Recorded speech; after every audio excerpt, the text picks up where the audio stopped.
Witajcie, dzisiaj będzie szybko, krótko i zwięźle, bo zachodzi mi zaraz słońce. Wykopałam trochę korzeniowych, bo muszę je już przechować. To, co mogłam, to wykorzystałam, resztę spróbuję przechować w moich warunkach. A warunków nie mam za dobrych, bo nie mam ani piwnicy, ani żadnej ziemianki. W ziemi też nie mogę zakopcować, bo u mnie jest bardzo dużo karczowników. No takie tu mamy tereny podmokłe i one się tu świetnie czują, także szkoda mi tego plonu. Zresztą mnóstwo plonu straciłam tutaj w ziemi, bo mnie go po prostu zjadły. No ale dla mnie wystarczy. Zobaczcie, mam trochę warzyw. Wykopałam do przechowania tak naprawdę tylko marchew, pasternak i selery. Pietruszki trochę zostaje, bo taka mała byle jaka urosła, a jeszcze sobie będę przez zimę, dopóki nie będzie super dużych mrozów, zbierała natkę. Może w ogóle nie będzie dużych mrozów, zobaczymy. Klimat się troszeczkę zmienia, więc jestem dobrej myśli. Tutaj mam troszeczkę już poukładanych tych warzyw. Kupiłam sobie takie kasty budowlane, bo w nich zawsze przechowywałam, słuchajcie, w domu, w garażu, co prawda, bardziej ciepłolubne rośliny, jak na przykład kanny czy kolokazje i takie inne bulwy, prawda, roślin ozdobnych. Jak on też świetnie mi się w domu przechowywał właśnie w garażu, w takich kastach, ale powiem Wam, jak ja to przechowywałam. I tak samo przechowam te warzywa, tylko w nieogrzewanym garażu, który jest na zewnątrz.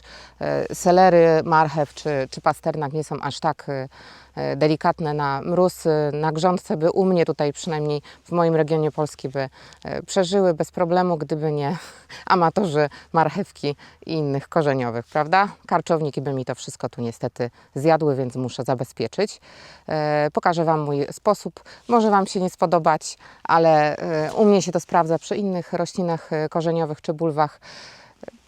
I po prostu zrobię tak samo jak ze wszystkim. Wydaje mi się, że bez problemu te warzywa sobie tutaj przetrwają. Jak będzie bardzo zimno, to na te kasty rzucę kocyk i już zobaczymy. Zobaczcie, tu już sobie zasypałam wstępnie torfem i powkładałam marchewki, prawda? Tutaj tak pionowo do góry, tu gdzie miały nać, i tak samo buraki.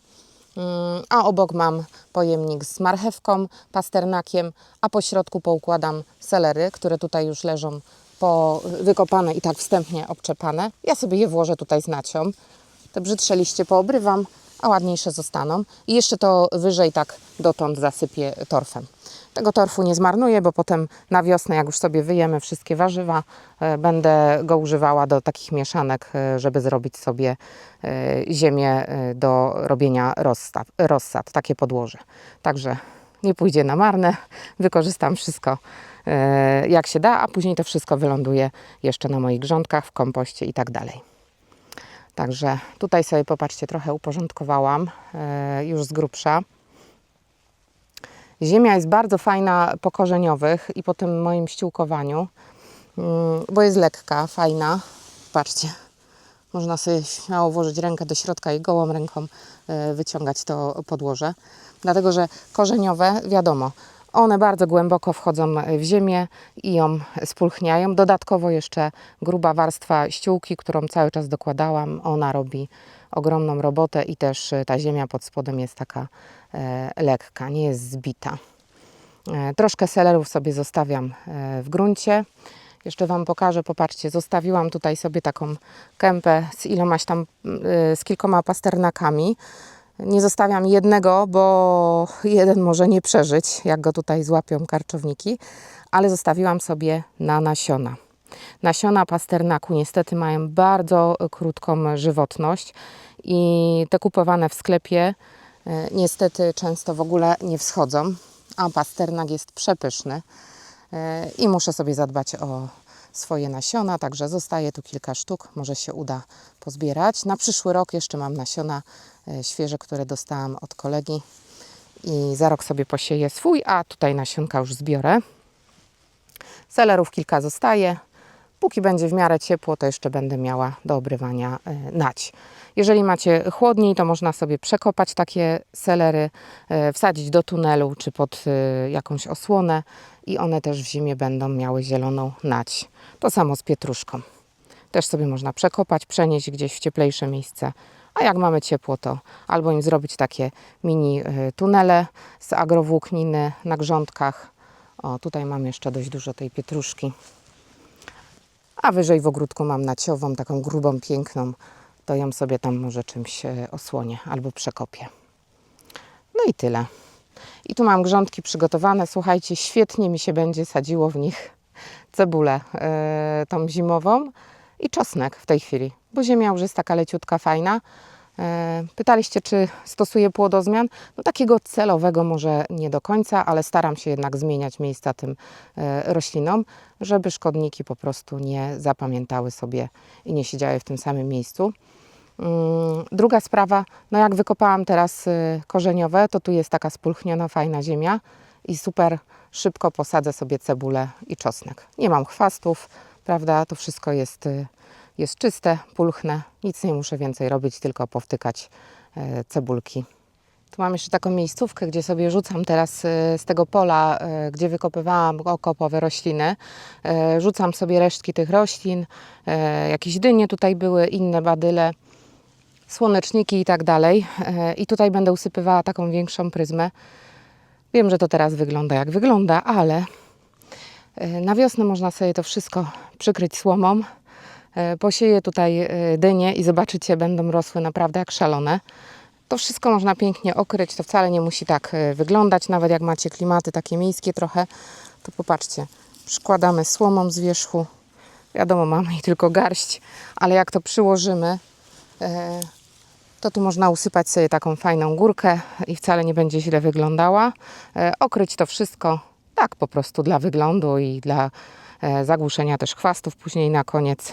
I tyle. Posadzić sobie tutaj albo sadzonki gotowe już dyni, cukinii, albo je posiać i będą rosły super.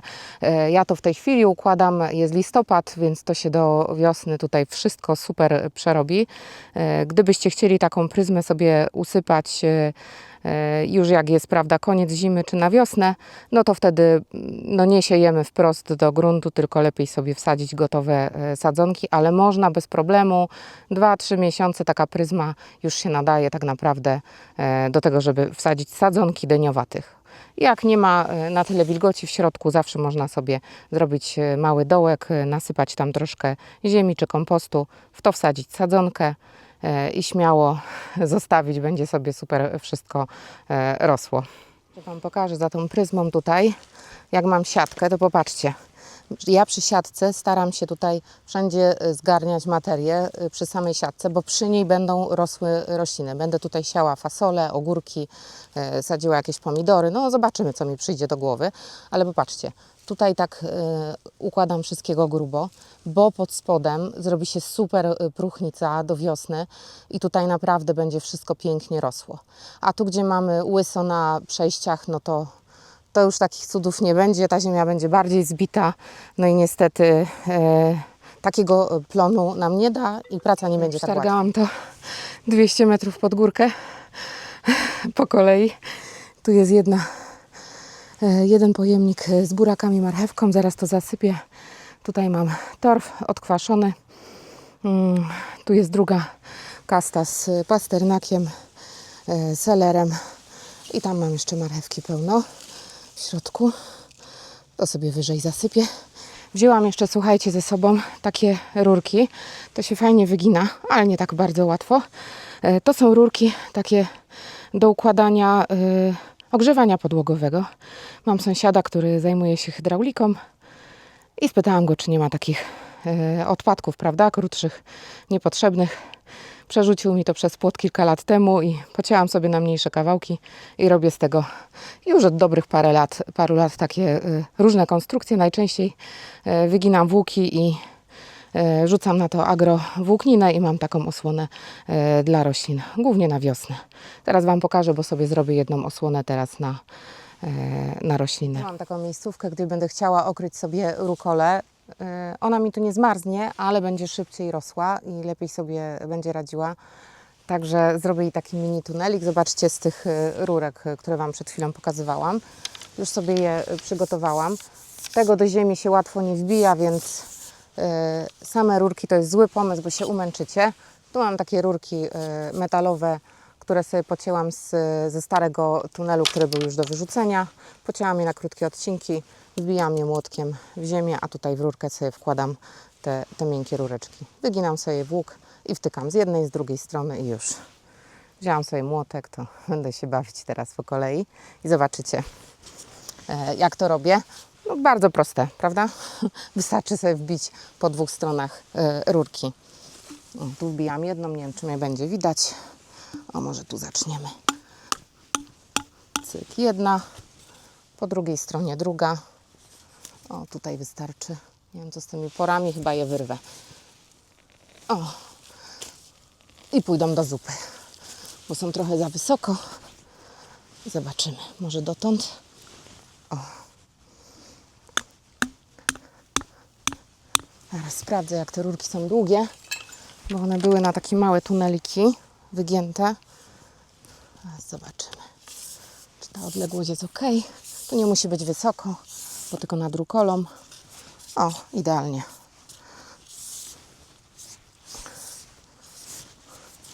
No i taki rządek, kilka sobie sztuk tutaj przeciągnę, powbijam i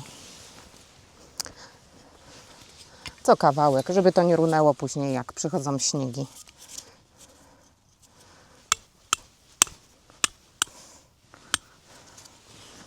Raz. Nie musi być równo, słuchajcie. Tu nikt z linijką nie chodzi.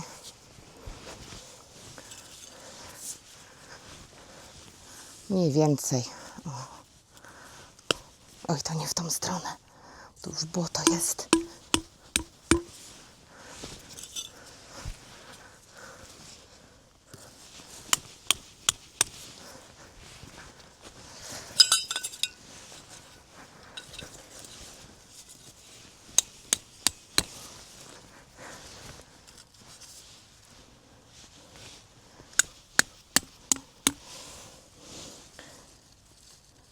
Patrzcie, jaka tu ładna rukola rośnie była przykryta agrowłókniną. Bardzo piękne listki, takie duże. O. No i ona taka będzie rosła sobie do wiosny, a na wiosnę wybuja tak, na maksa. Może jeszcze coś dosieję, może zdąży wzejść, zobaczymy. Pełno mam po ogrodzie samosiejek sałaty. Jak będę miała czas, to jeszcze sobie do końca przeciągnę ten tunel, taki dłuższy i sobie te sałatki powtykam. One jak będą miały chwilę ciepła, to zawsze ruszają. Nie powinny zmarznąć w ogóle przez zimę, natomiast no, zatrzyma im się okres ten wegetacyjny, nie będą rosły, a jak mają trochę ciepła, to zawsze odrobinę ruszają, także warto okryć na pewno. O! Praca na twarzy.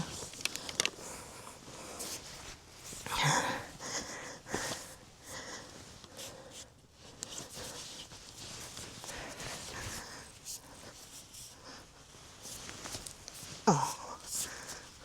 Trochę są krótkie, ale ja je wykorzystywałam nad paprykami w takich wąskich rządkach i takie mi bardziej pasowały. A tu nie musi być wysoko, więc akurat będą sam raz. Zawsze mogę się jeszcze uśmiechnąć do sąsiada, może znowu będzie miał do wywalenia takie rurki. A chodź tu. No i już. 3 sztuki są, jeszcze dalej pociągnę.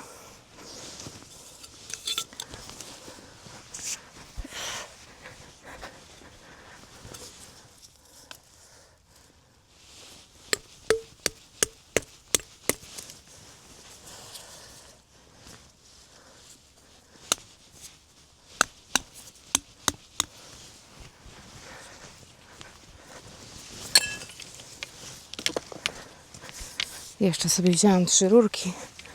To daleko nie zrobię, ale mam ich więcej z tyłu jeszcze w polu. To potem przyniosę, jak będę miała czas. Na razie muszę osłonić to, co rośnie.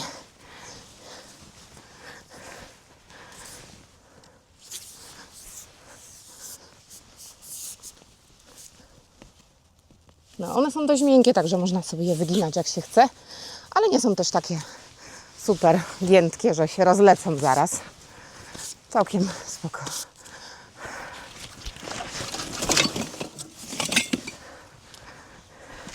No i kraksa. A tu jeszcze mam 2 rurki. Ok.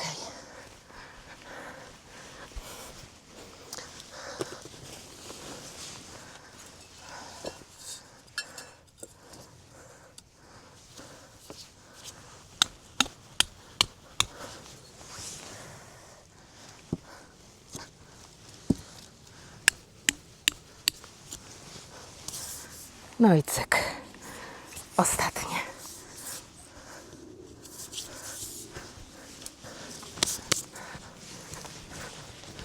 A jeszcze Wam coś pokażę. Zabieram. No, widzicie, tak to wygląda. Tu sobie już powbijałam. Zrobiłam taki mini tunelik. Krzywo oczywiście, ale nie o to chodzi. A tu popatrzcie. Są już małe sałatki, samosiejki. Pełno mam ich po ogrodzie. Bo tutaj rosły sałaty. Popatrzcie. Można by sobie poprzesadzać je, prawda? Porozsadzać po sztuce. I tu sobie mogę przecież zrobić, przeciągnąć taki tunelik do samego końca. O, tu agrowłókniny mam na tyle, także śmiało, spokojnie. Nawet ją podwójnie złożę, żeby jej nie ciąć. Będzie cieplej. Walczyć z tą agrowłókniną. Jest za duża, za długa, za szeroka i tak dalej, ale jakoś ją poukładam, żeby jej nie niszczyć, może nie ciąć, bo może się jeszcze przydać taka duża. Także mam zabawę. Zobaczymy. Może akurat. I łup. Oto jakiś spinacz do prania. Pożyteczna rzecz w ogródku.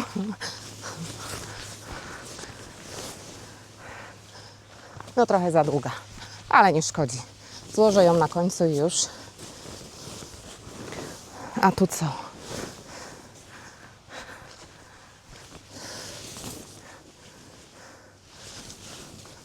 Na szerokość też za dużo. No nic, trudno. Pozwijamy trochę i będzie.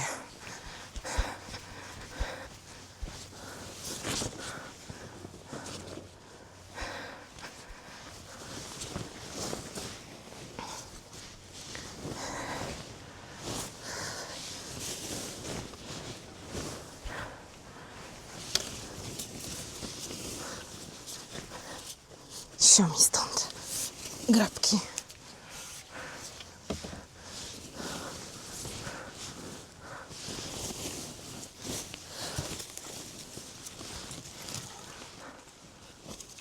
O. Przy okazji mogę obrzeżami, jakimiś deskami to przyłożyć. Będzie z głowy. Super.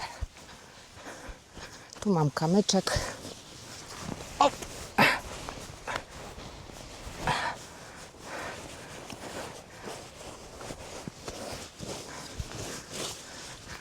No i już. Jakieś jeszcze dechy znajdę. Przyłożę tu z boku i będzie. Może się to nie powywraca. Zobaczymy. I gotowe. Przyłożyłam tu kamyczkiem, złapałam spinaczem. Ja to jeszcze zrobię troszkę lepiej, ale popatrzcie. Tu przykładam, co tam mam. Jakieś tyczki, jakieś patyki znajdę jeszcze za chwilę. Poprzykładam, żeby się to nie rozleciało i nie odfrunęło.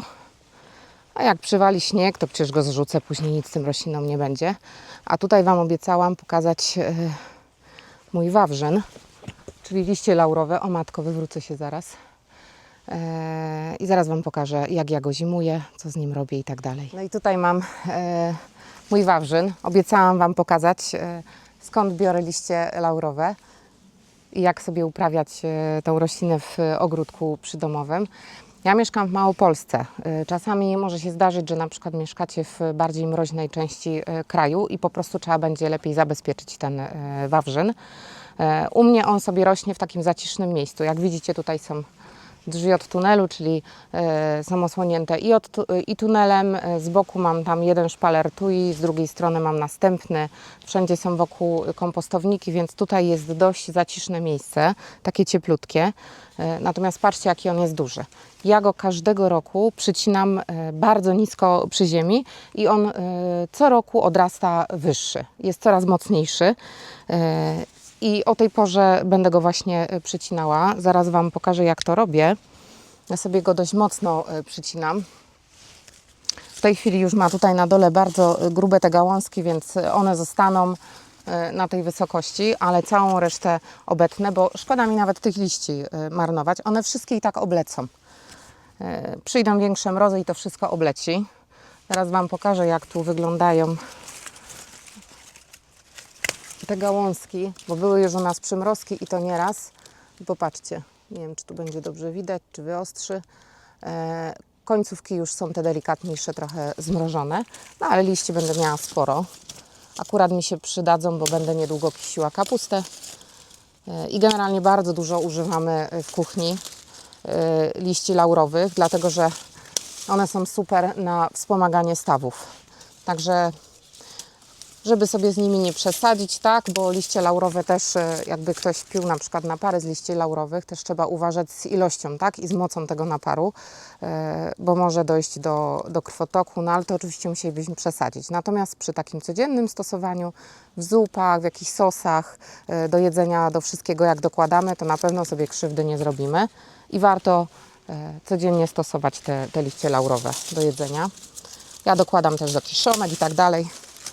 Patrzcie, jakie piękne, grube gałązki. Będę miała dużo liści. Część z nich rozdam, bo aż tyle nie będę używać. No i patrzcie. Teraz obniżymy kamerkę, bo coś nie zjeżdża. Będzie lepiej widać. Pokażę Wam, jak je ścinam jeszcze dalej. Całe to drzewko sobie golę tak do takiej wysokości powyżej kolana. Na początku, jak było mniejsze, to jeszcze bardziej je obcinałam i generalnie pierwsze 2 zimy owijałam agrowłókniną to drzewko. Tutaj jak już posadziłam w gruncie. A jak było całkiem malutkie, bo ja dostałam taką sadzonkę, słuchajcie, to był taki jeden badylek, tutaj z drugim odrostem i tyle. Przez pierwsze 2 zimy trzymałam sobie w domu, aż to się troszeczkę wzmocniło, a potem sadziłam do gruntu, bo ja nie mam miejsca w domu i tak na ryzyko trochę posadziłam. No i się udało. Okazuje się, że bez problemu u mnie tutaj sobie radzi. No i zaraz Wam pokażę, co ja jeszcze robię. Tutaj mam już zebrane do suszenia te moje listki. A jeszcze chodź tu, poobcinamy jeszcze te, bo ich tu nie chcę tak wysoko. To wszystko zmarznie, więc szkoda, żeby zostawiać nawet. Opa. I słuchajcie, tu już w tej chwili jest ta ziemia taka wokół niego goła. I ja go wokół wszędzie obsypię takimi zrębkami. I to tak grubo. Tak mu tu robię taką wyściółkę w koło, tak na 20 cm przynajmniej. Jeszcze dorzucam potem na to liści. A pierwsze zimy, jak on był tutaj w gruncie, tak ze 2 dosłownie owijałam agrowłókniną, bo bałam się, że on mi zmarznie. Ale najważniejsze jest, słuchajcie, żeby mu te nóżki tutaj zagrzać na dole, żeby przy korzeniach, tu przy tych pędach na dole było kryty, bo to, co od góry zmarznie, to nie jest w ogóle problem, bo on sobie po prostu odbije, tylko musi żyć na dole. A że jest trochę mrozoodporny, no to sobie poradzi. Odbije potem i tyle. Takie zrębki, słuchajcie, jeszcze dodatkowo grzeją, bo to się rozkłada przecież cały czas. Także zrobię mu taką, taką kopkę.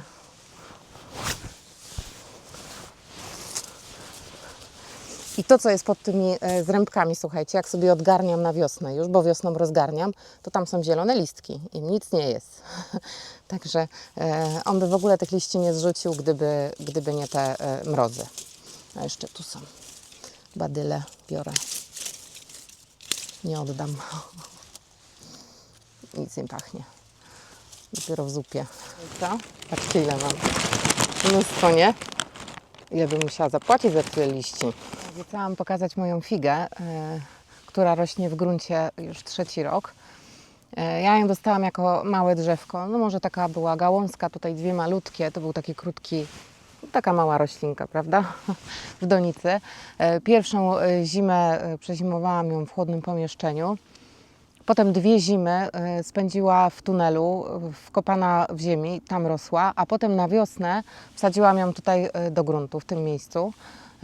Tu mam takie dość zaciszne miejsce, jak to u mnie w górnym ogródku. Tu wszędzie jest wszystko zarośnięte, osłonięte i nie ma jakichś dużych wiatrów czy wielkich mrozów. Natomiast no, mroźne zimy są, tak jak wszędzie, tak? Natomiast popatrzcie, tutaj na dole, pod nogami, ta moja figa ma bardzo dużo ściółki, bardzo dużo kompostu, bardzo dużo materii tutaj wrzucam. Jak sobie byliny przycinam, to po prostu jej tutaj rzucam bardzo grubo różnej tej materii i ona przede wszystkim przez to obficie owocuje. Popatrzcie, ile tutaj jest tych owoców. Dosłownie na każdym oczku owoc. I to już jest drugie kwitnienie i owocowanie w tym roku. Dlatego, że figi, słuchajcie, na zeszłorocznych pędach owocują po raz pierwszy. Już późną zimą, początkiem wiosny widać takie zalążki, prawda, owoców i one dojrzewają w środku lata. Tych owoców nie jest wiele, bo one na starych pędach nie owocują bardzo obficie, natomiast owoce są duże, pyszne i zawsze dadzą Wam plon, bo zdążą dojrzeć. A ten drugi wysyp to już jest taka loteria, prawda? U mnie widać zdążyło trochę dojrzeć owoców, ale nie wszystkie. No, tu już mam taki, patrzcie, dojrzały, fajny, ciemny owoc. Ale jeszcze nie jest super miękki, natomiast dużo z nich po prostu już nie dojrzeje na drzewku. Ja je pozbieram, podobno dojdą w domu, zobaczymy. Sprawdzę. No, nawet słodka, ale nie jest taka super jak z lata. Taki papier słodki. No ale pozbieram, zobaczymy. W domu może dojdą, będę miała trochę owoców. Także ja je mocno nie będę przycinać. Po 2 latach na pewno obetnę pędy. W tym roku trochę poobcinam, bo obiecałam kilku osobom zrobić sadzonki, więc tylko dlatego przytnę. Ale nie będę jej golić za bardzo, bo te pierwsze owoce to są takie pewniaki, a drugie to już różnie, prawda? No nie są za pyszne. Może ich jest dużo, tego co z tego. Fajnie to wygląda. No ale ja ich nie trzymam tutaj, żeby mieć choinkę z bombkami na święta, tylko chciałabym sobie zjeść pyszny owoc. No więc za bardzo jej golić nie zamierzam. I tyle.